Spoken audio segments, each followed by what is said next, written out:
بسم اللہ الرحمن الرحیم۔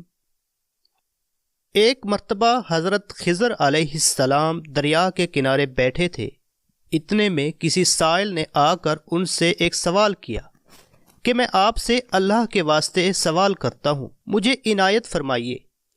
یہ سن کر حضرت خضر علیہ السلام پر بے ہوشی طاری ہو گئی۔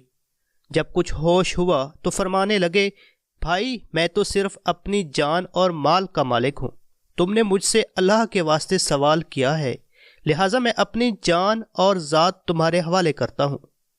تم جس طرح چاہو اس کو استعمال میں لاؤ، بازار میں فروخت کر کے اس کی قیمت سے فائدہ اٹھاؤ۔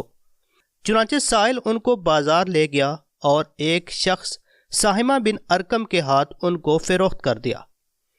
یہ خریدار ان کو اپنے گھر لے گیا۔ اس گھر کی پشت پر ایک باغ تھا۔ چنانچہ ساہمہ نے حضرت خضر علیہ السلام کو ایک کدال دے کر کہا کہ اس سامنے والے پہاڑ جو 3 مربع میل رقبہ میں واقع تھا، مٹی کاٹ کاٹ کر باغ میں ڈالتے رہیں۔ اور یہ حکم دے کر ساہمہ اپنی کسی ضرورت سے کہیں چلا گیا اور حضرت خضر علیہ السلام اس پہاڑ سے مٹی کاٹ کاٹ کر باغ میں ڈالنے لگے۔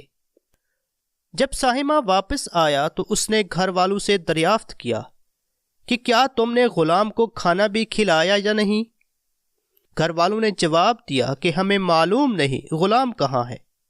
یہ سن کر جب ساہمہ خود کھانا لے کر باغ میں آیا تو اس نے دیکھا کہ وہ غلام یعنی حضرت خضر علیہ السلام تمام پہاڑ کی مٹی کاٹ کاٹ کر ڈال چکے تھے اور اپنے کام سے فارغ ہو کر اپنے مولا حقیقی کی عبادت میں مصروف تھے۔ یہ دیکھ کر ساہمہ کو بڑا تعجب ہوا اور اس نے دریافت کیا، یہ تو بتائیے کہ آپ ہیں کون؟ یہ بات سن کر حضرت خضر علیہ السلام پر کچھ بے ہوشی طاری ہو گئی، اور پھر افاقہ ہونے پر انہوں نے فرمایا کہ بھائی میں خضر ہوں، جس کو سن کر ساہمہ کے ہوش اڑ گئے کہ تو نے یہ کیا کر دیا، ان کو غلام بنا کر ایسے کام پر لگایا، یہ تو انتہائی گستاخی ہوئی ہے۔ پھر ہوش آنے پر ساہمہ نے توبہ کی اور پروردگار سے عذر خواہی کے ساتھ حضرت خضر علیہ السلام کو آزاد کر دیا اور جناب باری میں عرض کیا کہ الہ العالمین مجھ سے اس کا مواخذہ نہ فرمائیے، کیونکہ میں ان کو جانتا نہیں تھا۔ اس کے بعد حضرت خضر علیہ السلام نے دعا فرمائی اور سجدہ شکر بجا لائے کہ اے میرے پروردگار، میں تیرے ہی حق میں غلام بنا اور تیرے ہی حق میں آزاد ہوا، اس پر تیرا شکر گزار ہوں۔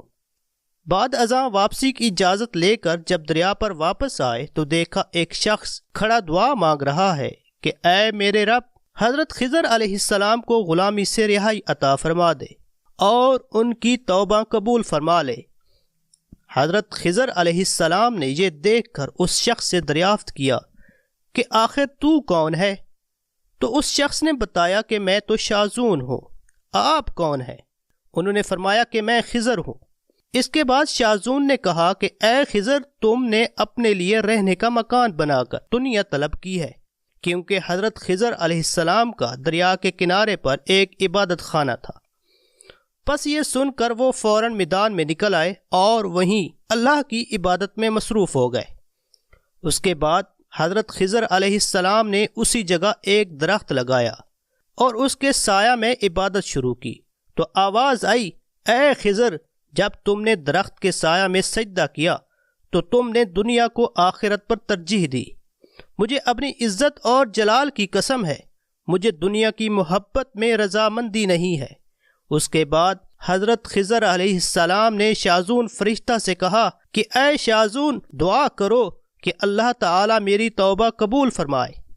چنانچہ شازون نے دعا کی اور اللہ تعالیٰ نے شازون کی برکت سے حضرت خضر علیہ السلام کی دعا قبول فرمائی۔